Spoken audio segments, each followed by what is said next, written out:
He's going to send 2 our way. There's the Blossoming Bog Beast. Oh my god, they're 13/13s. And, oh, Jesus, they have trample. Yeah. Today on Commander Replay, we check out this Beledros Lord of the Pit tribal deck and see if we can get some Lord of the Pits without doing 7 damage to ourselves. Next on Commander Replay. I want to thank my awesome Patreon supporters. We have one new Patreon supporter in Trevor Zilmer. Trevor, you are awesome. If you want to help support the channel and vote on which decks I play next, feel free to check out my Patreon at the link below. Welcome back, everyone. Playing some Beledros Witherbloom today, Lord of the Pit Tribal. Let's take a look at this opening hand. In a normal deck, this hand would probably be fine, but our deck's got a little bit of a high curve to it. There's no card draw and there's no ramp in this hand other than the Ancient Tomb, which is a little risky. So I'm actually going to mulligan this, even though for like most decks it'd probably be fine. This I actually like a little bit better. A lot of ramp in this hand. We just need to find the card draw. There's not as much as I would like, but hopefully we run into some. So I already played one game with this deck. I don't know if that'll get posted or not. In that game, we got a really good look at Beledros, but we did not get a look at any Lord of the Pits, so it was a little bit awkward that way. So I'm not sure what I'm going to do with that game yet. Probably depends on how this one goes. Scry Temple for opponent. Looks like we're going last, but we do have a lot of ramp to kind of offset the going last bit. Also got a board wipe in hand, which is also handy for when that happens. 2 tap lands for opponents. There's a Gravecrawler. Yeah, it's pretty good in a Bontu deck. Brings it to our first turn. We draw into a Woodland Chasm. Does enter the battlefield tapped. A little awkward in that we don't have green mana on turn 1 here, but yeah, I think we can just go for the tap land first, and then next turn things should get wild. No need to drop the Mana Crypt down. I mean, we could. I guess we could go Mana Crypt into Soul Ring, but I don't think it's gonna change that much. Also, for like what we're doing today, you know, if this were CEDH, sure, get everything into play super quickly. There is a difference even between like dropping these things on turn 1 and dropping these things on turn 2.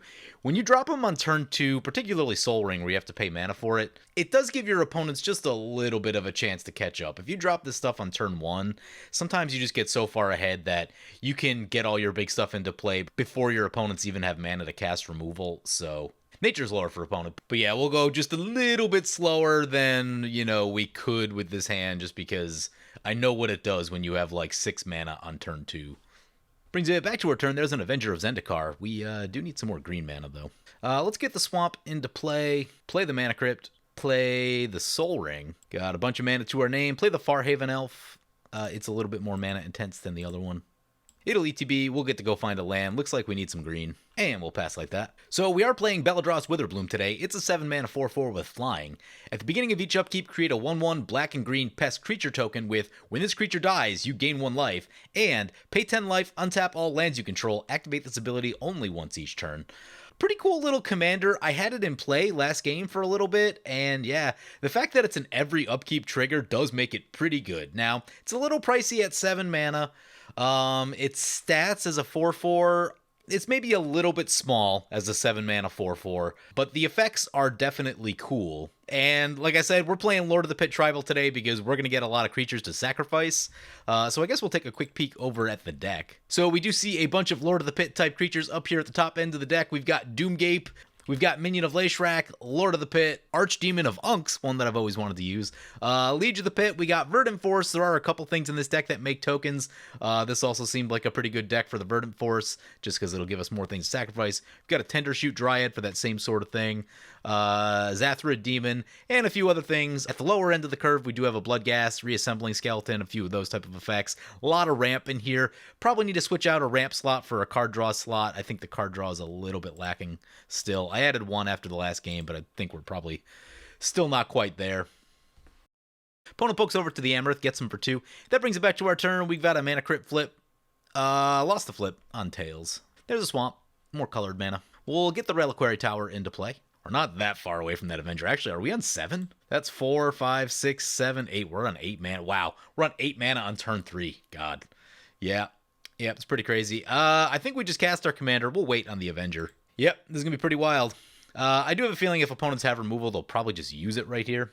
We'll poke Firemaker since he's poking everyone else. Subscribe. Do it. Do it now. So there's our first Witherbloom trigger, and we're going to get a 1/1. Those every upkeep token triggers are really good. Gift of Estates for opponent. Oh no, they got hit with the bug. I haven't been able to use Gift of Estates lately because of the bug. Sometimes that happens. You cast it, and then it just does nothing. And it's very disappointing. Because they were going to get 3 extra lands right there. And that stuff is hugely helpful. Like, that's, you know, more than anything, you need your cards to work. But, yeah, that kind of hurts for opponent. Gift of Estates early like that is really good for the long game. Abzan Battle Priest coming in for opponent. Nim Deathmantle for opponent. Yeah, gotta be careful of those. It's a combo piece. This deck had more removal in it, but some of it got cut along the way, so gotta watch out for stuff like that. 2-1 over to Chaotix. Brings it back to our turn. Mana Crypt trigger, Beledros trigger. Go Tails. Lost the flip. There's a Vampiric Tutor. That's probably going to be some card draw for us. Get the Swamp into play. I'm going to wait on the Avenger. Avenger kind of gets better as the game goes, generally. Also, we've already got like so many things on board that it's already play a board wipe territory, so I'd rather wait till the first one's down before casting the Avenger. So I think that being the case, we're just going to play the Tribe Elder, crack the Tribe Elder. I guess we'll get a 3rd black mana. Actually, maybe we could have gone green there. And then we'll do some attacking. Send this one to Firemaker. Spread the other ones around a little bit. I guess that's a 3-2. So we'll do this the other way then. We'll send this one in the air at KO and send the tokens to the other players. Something like that. Chip everyone down a little bit. And then we'll Vampiric Tutor for some card draw. Probably a Skull Clamp, honestly. Unless someone plays a board wipe. Past turn like that, another token coming in. Reflection of Lethargia. Choose a creature type. Whenever you cast a spell of the chosen type, copy that spell. Interesting. Let's take a look at what our opponents are playing, by the way. First up is Amareth the Lustrous out of Commander Legends. 6 mana, 6/6 flying. Whenever another permanent enters the battlefield under your control, look at the top card of your library. If it shares a card type with that permanent, you may reveal that card and put it into your hand. Interesting. So I haven't seen a ton of this one, but a little bit of a card draw engine right there. Cares about similar card types. I'm not exactly sure what you do with it, but hopefully Zombie can show us something cool with it. He did mention in chat that things are going to get a little weird because that Gift of Estates didn't work right, and he was planning to get some extra white mana, so hopefully that doesn't bite him too much. Opponent cracks their Blighted Woodland. They also cracked their Myriad Landscape at some point. And they're going to outlast their Abzan Battle Priest, so they tap it, it's now got a counter on it, and it's got lifelink. Our middle opponent is Chaotix 2075, piloting Lathiel the Bounteous Dawn. Lifelink at the beginning of each end step. If you gain life this turn, distribute that many +1/+1 counters among any number of other target creatures. So probably a life gain +1/+1 counters deck. Should be interesting. Oh no, that's a Mind Slicer. Actually, you want to know what? Vampiric Tutor can get us around the Mind Slicer. And our final opponent is Firemaker 282, piloting God Eternal Bontu. It's going to be a Sacrifice Aristocrat style deck. And by the looks of it, they're playing some fairly nasty stuff with this Mind Slicer. It is now the end step. It is time for this Vampiric Tutor. This is the type of thing that just like might put the game out of reach if we go for Skull Clamp. Brings it back to our turn. Mana Crypt, Beledros. Choosing Tails, won the flip. There's the Skull Clamp. Play the Skull Clamp. Feed some stuff to Skull Clamp. Start looking for these Lord of the Pits. We're going to gain a life off the Pest dying, and we'll draw 2 cards. Greater Harvester. There's a silly one.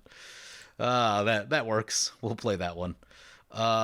Play this Greater Harvester. Triple black, huh? Gross. For those not familiar with this one, it's out of, what is that, Mirrodin? At the beginning of your upkeep, sacrifice a permanent. When it deals combat damage to a player, that player sacrifices 2 permanents, so pretty fun little card right there.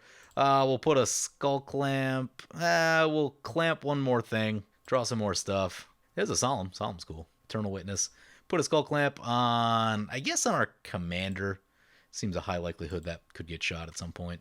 Do have to be careful that like Mind Slicer might just make us discard all this stuff. And these are pretty good cards. We'll attack fire, poke KO a little, poke zombie a bunch, and we'll probably leave Firemaker alone. That Firemaker's getting the 5/3. Archon of Absolution coming into play. Whenever you cast a spell of the chosen type, copy that spell. Oh god, they get 2. Protection from white creatures can't attack you or a planeswalker you control unless their controller pays 1, so we'll have to pay 2 to attack them. That's actually really strong. Ghostly Prison spread across 2 creatures, basically. Abzan Falconer coming in. Blossoming Bog Beast. Whenever it attacks, you gain 2 life, then creatures you control get trample and +X/+X, where X is the amount of life you've gained each turn. Kind of feels like that should be a white card. There's a Panharmonicon for opponent. Seems good. Actually, this thing's interesting because it'll probably force a block from opponent, which will be good. Brings it back to our turn. We do need to sacrifice a permanent. Mana Crypt and Beledros triggers. Tails. Won the flip. Sacrifice this Pest. Gain 1 life. That's a Cabal Coffers. Any Urborgs in play? Not yet, but we're on 4 swamps, so I think that's actually mana positive. We'll drop this Solemn in before it gets discarded to something. Get a Forest.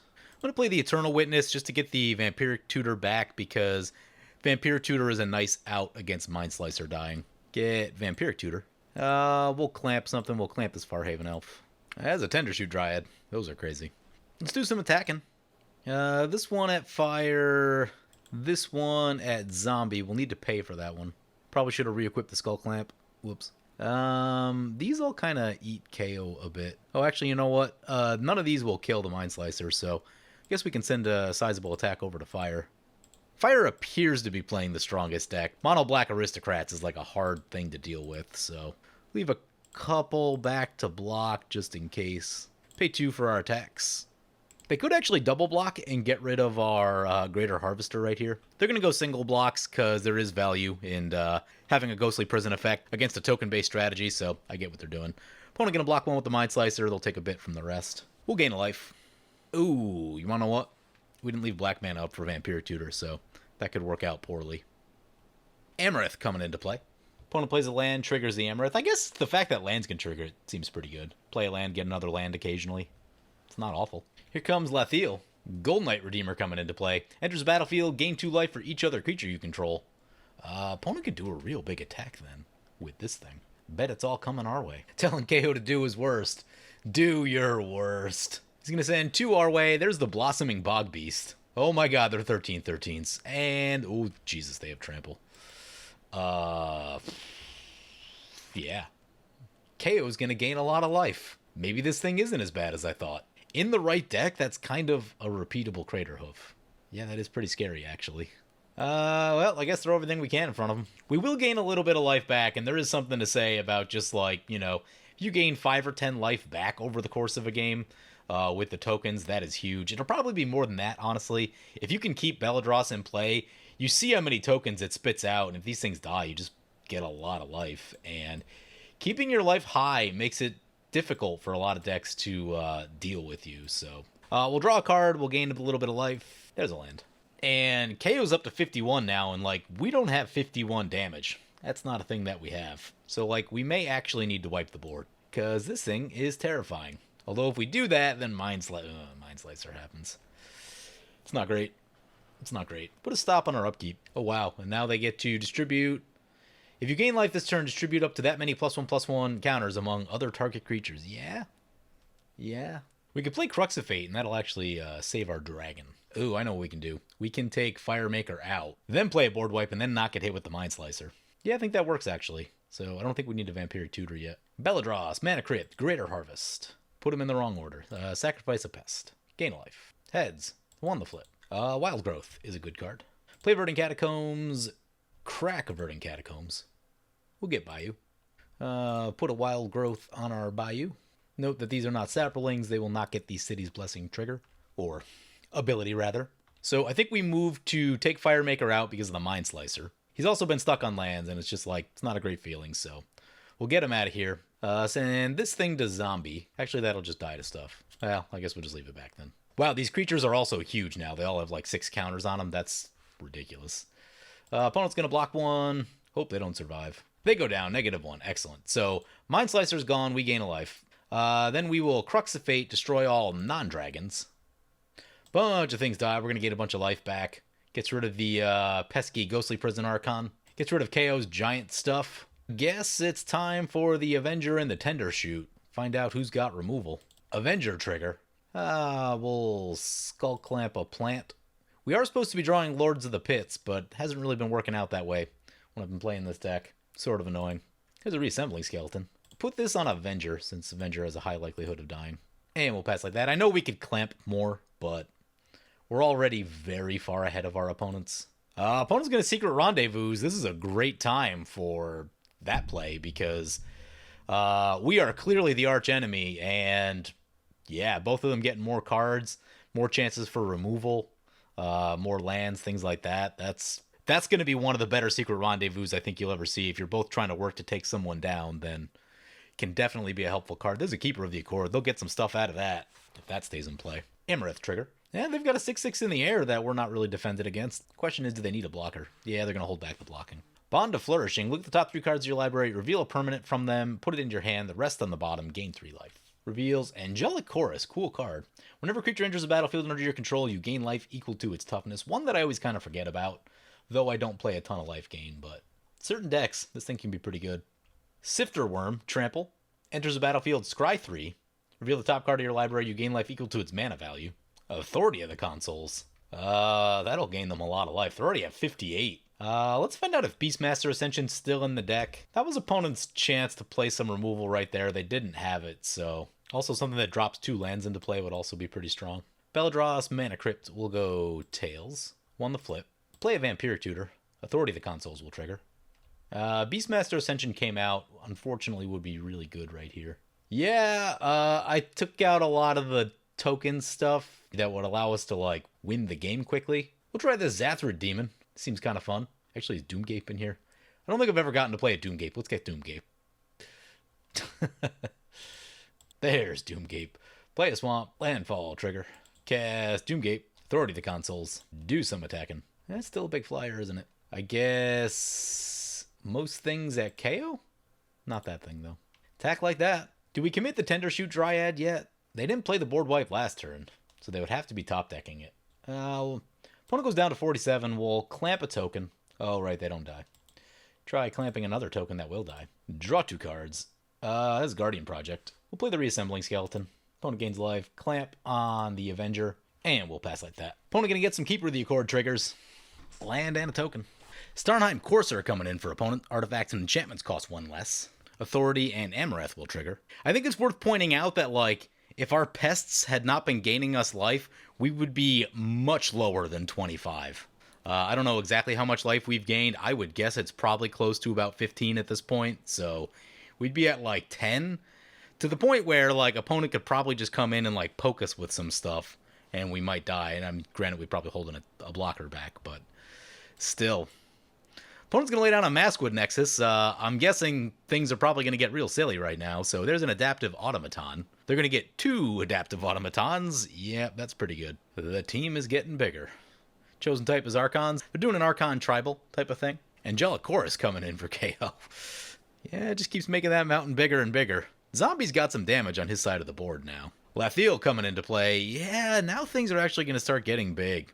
Alright, this might actually start to get interesting. Especially with Trample. Not well suited to Trample at the moment.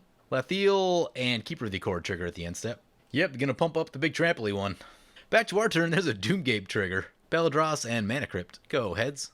1 the flip. Sacrifice the Reassembling Skeleton, I guess. We gain a life. Overgrown Tomb. Was hoping on something a little bit more gas than that, but we'll feed a thing to the Skull Clamp. I think we're gonna have to get bigger here. We're gonna have to get taller. Things are starting to get big on board, so Skull Clamp and Pest trigger. There's a Demonic Tutor. Those are fun. Yeah, why not? Let's go find ourselves a Lord of the Pit. 6 black mana off the Cabal Coffers. Actually, Minion of Lacerak might be the better choice here. Oh, we could get a Grave Pact. Grave Pact does stuff. Yeah, Grave Pact kind of ends it, doesn't it? Yeah, we'll get Grave Pact. Play a Grave Pact. Start sacrificing stuff. Zombie actually has a lot of things in play, so like we probably can't kill all of his stuff. There's a Lord of the Pit type creature. It's Gormand. Oh, I forgot. We haven't used the untap all your lands ability yet. A zombie's going to scoop there. Yeah, that's fair. We've kind of got a lock at that point. Skull Clamp, one more thing. Zendikar Resurgent, Shadow Spear. Play the Shadow Spear. Equip Shadow Spear. Play a land. Landfall. Gormand. Need to sacrifice a creature. We'll sacrifice this pest. Each opponent sacrifices a creature. And we'll go to... we'll equip this somewhere. Put it down there. And we'll go to combat. Send everything. Austere Command could still get us. Now, we have a lot of cards, and I don't know that they can recover from the amount of cards that we have, but... Beledros and Authority of the Consoles trigger. Needs to be exactly a board wipe. Settle the Wreckage. Something like that could do it. Panharmonicon. Luxodon Restore enters the battlefield. You gain 4 life. Nice. I don't think that's going to do it. They will gain a bunch of life, though. Wow, Panharmonicon with Angelic Chorus. That's a lot of life gain, actually. You're going to misfail playing something to the bottom. It's going to be the Blossoming Bog Beast. Yeah. Thing's pretty crazy. He's back to our turn. 3 triggers. Doomgape to the bottom. He's back to 40. I mean, like, we've been punching him super hard and staying above 40. I guess the Authority of the Consoles, I guess, is doing a lot of work, but lost the flip on Mana Crypt. We're back to 40 also. Doomgape. Sacrifice a Pest. Grave Pact and Pest trigger. Play a fetch land, I guess. This will speed up the damage. Missed that last turn. Crack the fetch. Get a forest. Go to combat. I don't know if this is... it might be now that these are bigger. This might be lethal. Hopefully it is. 7 times 4 is 28, 38. Yeah, we're lethal. And down they go. So, Beledros, Lord of the Pit Tribal. I've now played 2 games with this deck. It does seem to struggle to draw these Lord of the Pit type creatures when you want them. So, I am thinking a Court of Calling is going to be good for this deck. What can we take out? Grave Pact is like pretty punishing. It depends whether you think you need to be that punishing in the setting that you're playing. That's kind of up to each person. I guess we can cut this Buried Alive. Like, I know it's nice, it's a good card. It finds Bloodghast, Nether Trader, Reassembling Skeleton, but like, if Beledros is in play, it's not completely necessary to do that. So as good as it is, I'm going to trade that for this Court of Calling, just so we can find the big stuff when we want it. The deck ramps like crazy. That's happened in both games I've played, so that's been good. It's been the card draw that's been a little spotty. Maybe I'll get rid of this Guardian Project since this deck doesn't actually like cast that many creatures. Honestly, I think just like Ancient Craving is a step in the right direction. Probably needs a Phyrexian Arena or something like that. I'm not the biggest fan of Necropotence outside of combo decks. I tend to lose whenever I play Necropotence. We can cut one of these guys since we're not doing the Buried Alive thing anymore. I'll cut the Reassembling Skeleton just because we'll cut the Nether Trader. So touch more card draw, another Tutor to get the big stuff when you want it. Hopefully that gets it playing a little bit more the way that I want it to, because so far in 2 games, I've seen a lot of Beledros, and Beledros is very powerful when it stays in play. Its mana cost is high, and rightfully so. It just does a lot when it's on the battlefield, but being black-green, I've had it in by turn 5 both games, I think, so it's not hard to get it into play early, but it just spits out so many bodies, and this is not the most powerful version of this deck. The most powerful version of this deck is going to have all the Grave Packs. It's going to be very Aristocrat-based. It's going to have all the Grave Pack type stuff, and you can probably drop the curve to, like, basically top out at 5. Ignore all this stuff. And that version of the deck will be pretty strong, and it's difficult to interact with. You got to keep Beledros out of play. Opponents never really played removal on us. We were just able to keep doing the thing we wanted to do, which was make more and more tokens. And also the fact that we had a lot of mana early. Like, even if they had an early board wipe to blow up our Beledros, that would have slowed down the Skull Clamp. We wouldn't have been able to refill with the draw as much, and that would have been a big deal. So yeah, just kind of a lack of removal from our opponents, and also the Mana Crypt start for us. Mana Crypt continues to be just insane. But anyway, hope you guys enjoyed the video. As always, feel free to comment, like, or subscribe. Commander Replay t-shirts, available in orange and colors beside orange. Hey guys, help support me and save 15% on singles by using the promo code REPLAY at mothershipatx.com.